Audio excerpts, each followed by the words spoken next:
ಕರಾವಳಿಯಲ್ಲಿ ಮಳೆ ಅಬ್ಬರ ಜೋರಾಗಿದೆ. ಕುಮಾರಧಾರಾ ನದಿ ತುಂಬಿ ಹರಿತಾ ಇದೆ. ಕಡಬ ಬಳಿಯ ಹೊಸಮಠ ಸೇತುವೆ ಮುಳುಗಡೆಯಾಗಿದೆ.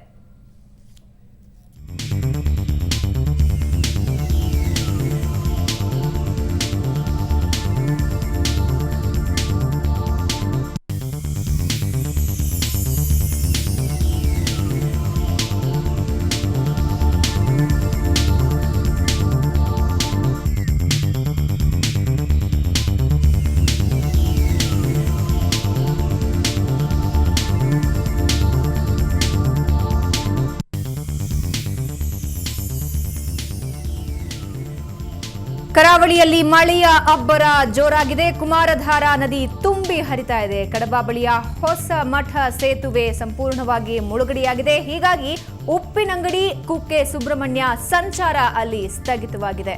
ದಕ್ಷಿಣ ಕನ್ನಡದ ಕುಕ್ಕೆ ಸುಬ್ರಹ್ಮಣ್ಯ ಕ್ಷೇತ್ರ ತೆರಳೋರಿಗೆ ಎಚ್ಚರಿಕೆಯನ್ನ ಸಹ ನೀಡಲಾಗಿದೆ. ಈ ಸಂದರ್ಭದಲ್ಲಿ ಸಂಪೂರ್ಣವಾಗಿ ಮುಳುಗಡೆಯಾಗಿರೋದ್ರಿಂದ ಸೇತುವೆ ನೀರು, ಕುಮಾರಧಾರಾ ನದಿಯ ನೀರು ಸಾಕಷ್ಟು ತುಂಬಿ ಹರಿತಾ ಇದೆ. ಇದೆಲ್ಲದರ ಬಗ್ಗೆ ಮತ್ತಷ್ಟು ಮಾಹಿತಿಯನ್ನ ಪಡ್ಕೊಳ್ಳೋಣ ನಮ್ಮ ಪ್ರತಿನಿಧಿ ಸುಖೇಶ್ ಕುಮಾರ್ ಅವರಿಂದ. ಸುಖೇಶ್, ಮಳೆಯ ಅಬ್ಬರ ಯಾವ ರೀತಿಯಾಗಿದೆ ಮತ್ತೆ ಪ್ರವಾಸಿಗರಿಗೆ ಯಾವ ರೀತಿಯಾದಂತಹ ಎಚ್ಚರಿಕೆಯನ್ನು ನೀಡಲಾಗ್ತಾ ಇದೆ? ಕಳೆದ 48 ಗಂಟೆಗಳಲ್ಲಿ ಸುರಿದ ಭಾರಿ ಮಳೆಯಿಂದಾಗಿ ದಕ್ಷಿಣ ಕನ್ನಡದ ಬಹುತೇಕ ಕಡೆ ನೆರೆಯಿಂದ ತುಂಬಿ ತುಳುಕುತ್ತಿದೆ. ನದಿಗಳು ಉಕ್ಕಿ ಹರಿತಾ ಇದೆ. ಇದೇ ಮೊದಲ ಬಾರಿಗೆ ಸುಬ್ರಹ್ಮಣ್ಯ ಸಮೀಪದ ಕುಮಾರಧಾರಾ ನದಿ ತುಂಬಿ ಹರಿತಾ ಇದೆ. ಈ ಮೂಲಕ ಹೊಸಮಠ ಸೇತುವೆ ಸಂಪೂರ್ಣ ಮುಳುಗಡೆಯಾಗಿದೆ. ಇದು ಉಪ್ಪಿನಂಗಡಿ ಮತ್ತು ಸುಬ್ರಹ್ಮಣ್ಯಕ್ಕೆ ಒಂದು ಸಂಪರ್ಕ ರಸ್ತೆಯಾಗಿದೆ. ಇದರಿಂದಾಗಿ ಸಂಪರ್ಕ ಈ ಒಂದು ಕಳೆದುಕೊಂಡಿದೆ. ಹಾಗಾಗಿ ಸುಬ್ರಹ್ಮಣ್ಯಕ್ಕೆ ತೆರಳುವ ಎಲ್ಲ ಯಾತ್ರಿಗಳು ಕೂಡ ಪುತ್ತೂರು ಮಾರ್ಗವಾಗಿ ಸಂಚರಿಸಬೇಕೆಂಬ ಒಂದು ಸೂಚನೆಯನ್ನು ಜಿಲ್ಲಾಡಳಿತ ನೀಡಿದೆ. ಜೊತೆಗೆ ಯಾವುದೇ ರೀತಿಯ ಅಪಾಯಕ್ಕೆ ಸಿಲುಕದಂತೆ ಎಲ್ಲ ರೀತಿಯ ಮುನ್ನೆಚ್ಚರಿಕಾ ಕ್ರಮಗಳನ್ನು ಕೂಡ ಕೈಗೊಳ್ಳಲಾಗಿದೆ. ಜೊತೆಗೆ ಇದೀಗ ಬಂದ ಮಾಹಿತಿಯಂತೆ ಸುಬ್ರಹ್ಮಣ್ಯ ಸಮೀಪ ಗುಡ್ಡ ಕುಸಿತ ಉಂಟಾಗಿ ಬೆಂಗಳೂರು ಮಂಗಳೂರು ರೈಲ್ವೆ ಸಂಚಾರ ಕೂಡ ಸ್ಥಗಿತಗೊಂಡಿದೆ.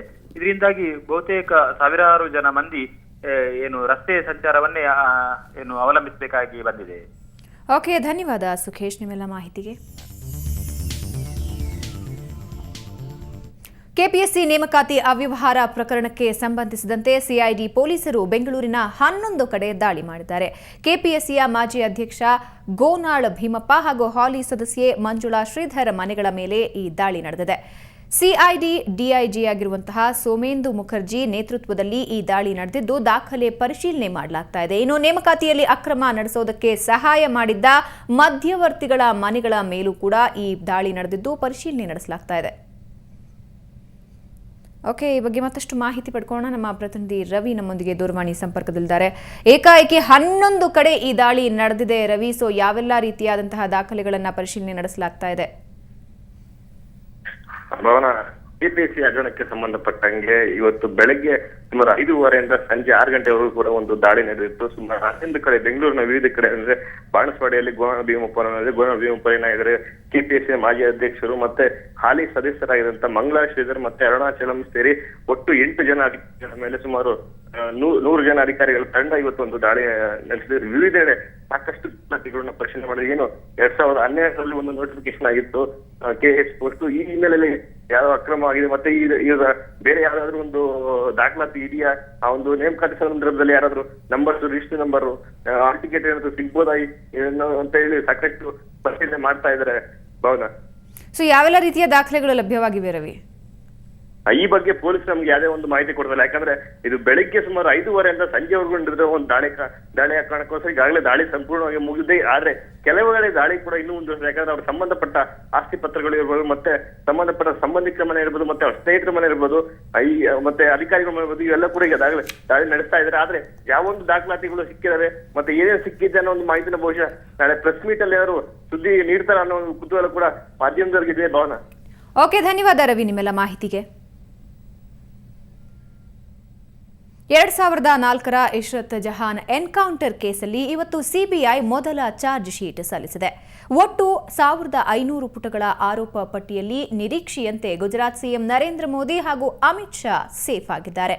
ಎನ್ಕೌಂಟರ್ ನಕಲಿ ಅಂತ ಹೇಳಲಾಗಿದ್ದು 7 ಪೊಲೀಸರ ಕೊರಳಿಗೆ ಆರೋಪದ ಉರುಳು ಸುತ್ತಕೊಂಡಿದೆ.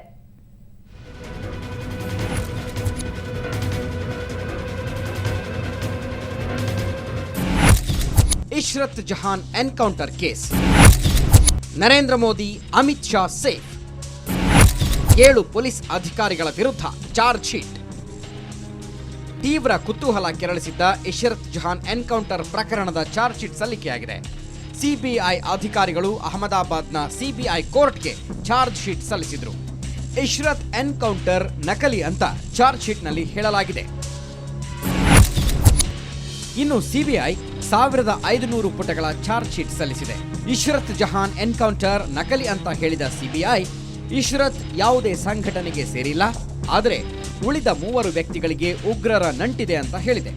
ಗುಜರಾತ್ನ 7 ಪೊಲೀಸರ ವಿರುದ್ಧ ಚಾರ್ಜ್ ಶೀಟ್ ಸಲ್ಲಿಕೆಯಾಗಿದ್ದು, ಡಿಜಿ ವಂಜಾರ, ಕ್ರೈಂ ಬ್ರಾಂಚ್ ಮುಖ್ಯಸ್ಥ ಪಾಂಡೆ ಜಿಎಲ್ ಸಿಂಘಾಲ್ ಸೇರಿದಂತೆ 7 ಅಧಿಕಾರಿಗಳ ಹೆಸರಿದೆ. ಆದರೆ ಸಿಎಂ ನರೇಂದ್ರ ಮೋದಿ, ಅಮಿತ್ ಶಾ ಹಾಗೂ ಐಬಿ ಅಧಿಕಾರಿ ರಾಜೇಂದ್ರ ಕುಮಾರ್ ಹೆಸರು ಚಾರ್ಜ್ ಶೀಟಲ್ಲಿ ಇಲ್ಲ.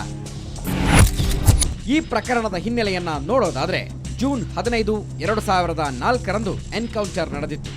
ಅಹಮದಾಬಾದ್ ಕ್ರೈಂ ಬ್ರಾಂಚ್ ಪೊಲೀಸರಿಂದ ಈ ಎನ್ಕೌಂಟರ್ ಆಗಿತ್ತು.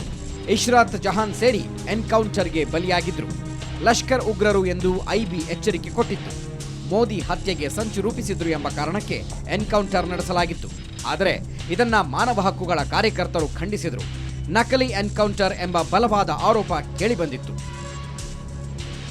ಇನ್ನು ಅಮೆರಿಕದಲ್ಲಿ ಬಂಧಿತನಾಗಿರುವ ಉಗ್ರ ಡೇವಿಡ್ ಹೆಡ್ಲಿ ಕೂಡ ವಿಚಾರಣೆ ವೇಳೆ ಇಶ್ರತ್ ಹೆಸರು ಪ್ರಸ್ತಾಪ ಮಾಡಿದ್ದ. ಆಕೆ LET ಸದಸ್ಯೆಯಾಗಿದ್ಲು ಅಂತ ಅಮೆರಿಕ ಭದ್ರತಾ ಅಧಿಕಾರಿಗಳಿಗೆ ತಿಳಿಸಿದ್ದ. ಈ ವಿಚಾರವನ್ನ ಭಾರತದ ಗುಪ್ತಚರ ಅಧಿಕಾರಿಗಳ ಜೊತೆ ಅಮೆರಿಕ ಅಧಿಕಾರಿಗಳು ಹಂಚಿಕೊಂಡಿದ್ದಾರೆ. ಈ ಬಗ್ಗೆ ಸಿಬಿಐ ಚಾರ್ಜ್ ಶೀಟ್ನಲ್ಲಿ ಪ್ರಸ್ತಾಪ ಮಾಡಿಲ್ಲ. ಒಟ್ಟಾರೆ ಇಶ್ರತ್ ಎನ್ಕೌಂಟರ್ ಪ್ರಕರಣ ಮತ್ತೊಂದು ತಿರುವು ಪಡೆದುಕೊಂಡಿದೆ. ರಾಜಕೀಯ ದಾಳವಾಗುವ ಎಲ್ಲಾ ಸೂಚನೆಗಳು ಕಾಣುತ್ತಿವೆ. ಬ್ಯೂರೋ ರಿಪೋರ್ಟ್, ಸುವರ್ಣ ನ್ಯೂಸ್. ಈಗ ಬ್ರೇಕ್ ನಂತರ ಮತ್ತೆ ಸುವರ್ಣ ನ್ಯೂಸ್ ಮುಂದುವರಿಯುತ್ತೆ.